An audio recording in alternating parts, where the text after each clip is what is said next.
Okay, statements. HEG numbers is what we want to discuss, and you'll have to say that it's a fairly strong set. I mean, where have we seen numbers like this? 673% jump from 205 crore year ago. The sales have gone to 1587 crores. How many times jump is that? 6 times jump. And margins, of course, have improved from 11% to 74%. Net profit, it was a loss last year, same quarter, and now it is 770 crores. We're joined by, of course, Mr. Ravi Jhunjhunwala to decode the numbers further.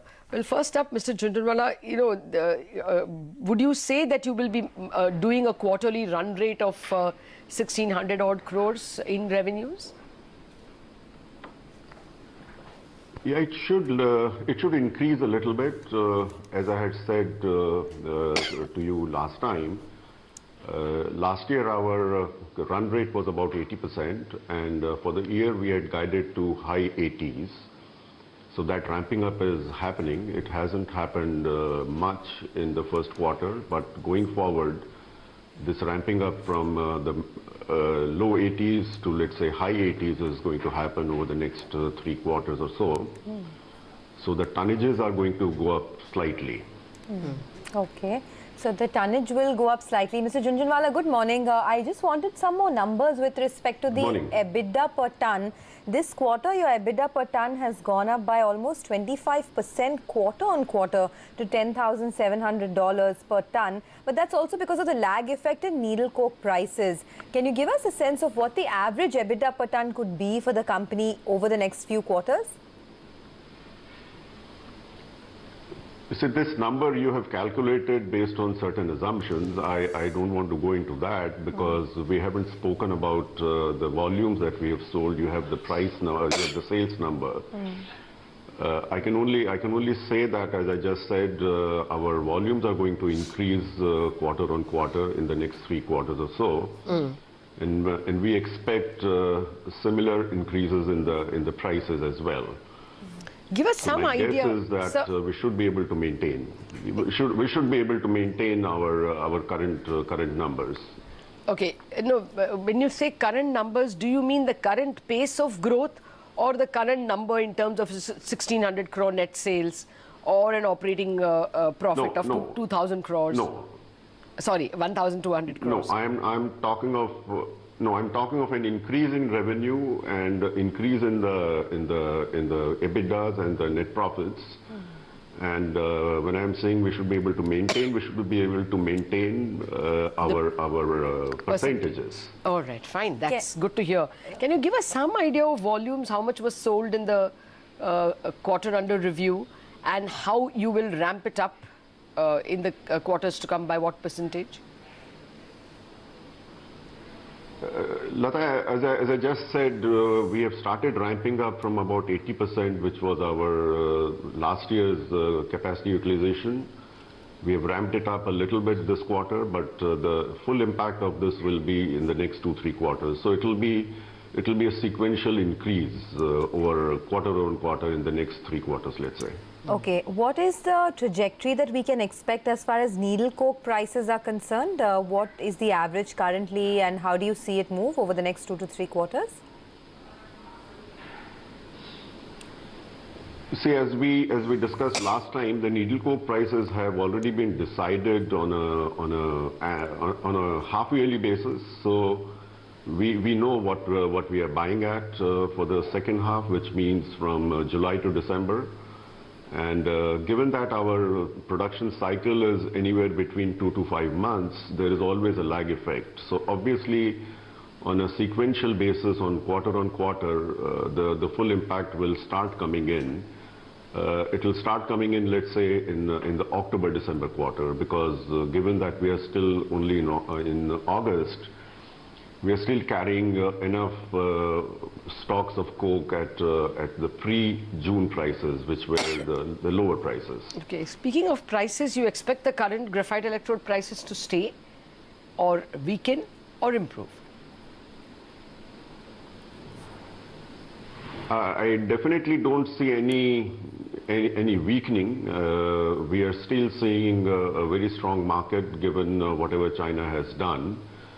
And as we have been talking in the last 2-3 interviews in the past year or so, it's one has to believe that it's a fairly strong structural change which has occurred because of China. So unless you believe that China, whatever steps they have taken in terms of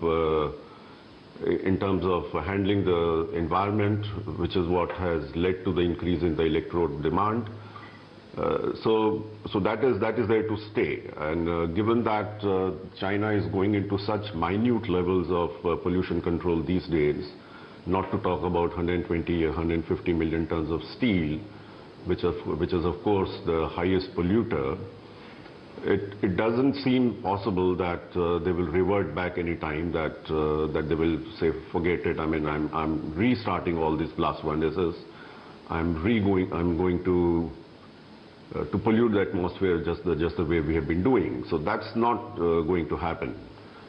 And that is the only thing which has changed. Nothing else has changed. So if that remains there, then there is a supply side issue, which we have been talking about. There are only 6-7 of us who produce ultra-high power electrodes.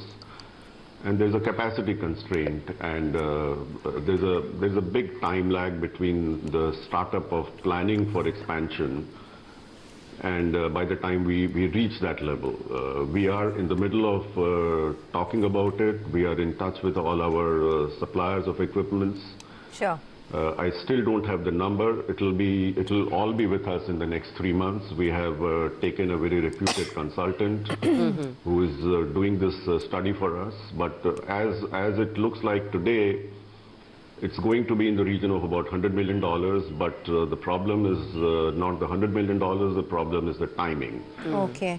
Even this small debottlenecking is going to take anywhere between 2.5 to 3 years. Oh. Okay. So, Mr. Jhunjhunwala, lest we run out of time, I just wanted to squeeze this in. What would the capital allocation policy of the company be? I mean, you are making very big profits. Do you have any plans to share it with your shareholders in the form of any dividend that you would perhaps announce over the next few months? You see, if you look at our record for the last about 10 years or so, our policy has been, our payout ratio has been between 30 and 35%.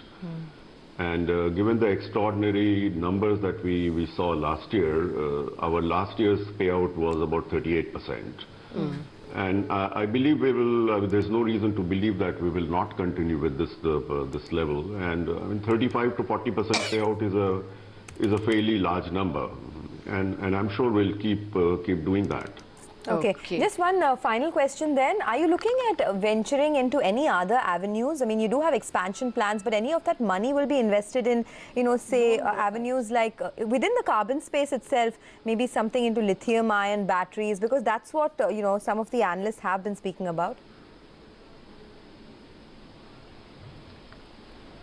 See, again, I cannot reveal on publicly as to what all we are planning to do, what all we are looking at. Why, sir? Your shareholders but yes, are listening. You are absolutely right. We are looking at something. We are working on that, yeah.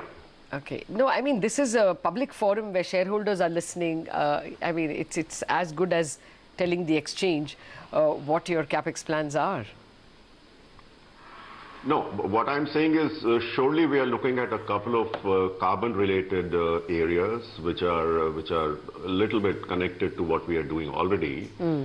But again, I mean, giving exact details of the areas that we are looking at this stage is fraught with risk. Okay. Okay. We are looking at 2 or 3. That's all I can say. Okay. You will be able to reveal it to us next quarter? Will they have, I mean, gone to shareholder for approval and stuff? I hope.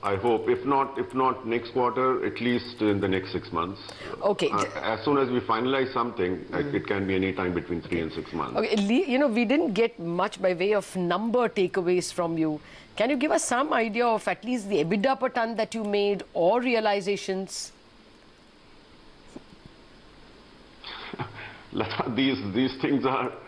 These things are very difficult to reveal on a public platform. I mean, you have all the figures in crores, and as I said, we are our capacity utilization has been in the low 80s. All So right. it's fairly easy to calculate. All right. Okay, we'll leave it at that. So thank you for joining us, and of course you've created a lot of wealth for shareholders in the past.